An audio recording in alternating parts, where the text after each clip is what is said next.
வணக்கம். இந்த வீடியோவில் நிலையான வளர்ச்சி இலக்கு குறியீடு தமிழ்நாடு 2வது இடத்துல இருக்குது. இது சம்மந்தமான முக்கியமான கரண்ட் அஃபேர்ஸை பார்க்கலாம்.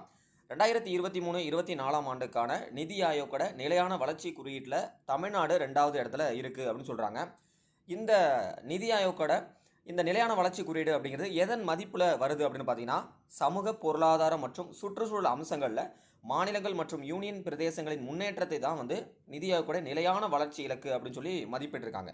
இந்த நிலையில் 2023 மற்றும் 24 ஆண்டுக்கான நிதி ஆயோக்கோட நிலையான வளர்ச்சி இலக்குகளில் இந்தியா ஒட்டுமொத்தமாக 71 புள்ளிகளை பெற்றிருக்கு. 2020-21 ஆண்டில் 66 புள்ளிகளை பெற்று தற்போது முன்னிலை அடைஞ்சிருக்கு அப்படி சொல்கிறாங்க. தற்பொழுது இந்தியாவின் ஒட்டுமொத்த புள்ளி விவரம் எவ்வளவு அப்படின்னு பார்த்தீங்கன்னா 71. ஓகே. வறுமை ஒழிப்பு, கண்ணியமான வேலை, பொருளாதார வளர்ச்சி உள்ளிட்டவற்றுள் ஏற்பட்ட குறிப்பிடத்தக்க முன்னேற்றத்தால் தற்பொழுது இந்தியா இந்த புள்ளிகள் அதிகரிச்சிருக்கு அப்படி சொல்கிறாங்க. இதில் முதலிடத்தில் யார் இருக்கா அப்படின்னு பார்த்தீங்கன்னா, கேரளா மற்றும் உத்தரகாண்ட் மாநிலம் 79 புள்ளியுடன் முதலிடத்தை பிடிச்சிருக்கு. 2வது இடத்துல 78 புள்ளிகளில் தமிழ்நாடு 2வது இடத்துலையும், 3வது இடம் கோவா 77 புள்ளிகள் பெற்றிருக்கு. அப்போ இதில் நோட் பண்ண வேண்டியது அப்படின்னா, முதலிடம் 2 மாநிலம் இருக்குது, கேரளா மற்றும் உத்தரகாண்ட். 2வது இடம் தமிழ்நாடு, 3வது கோவா.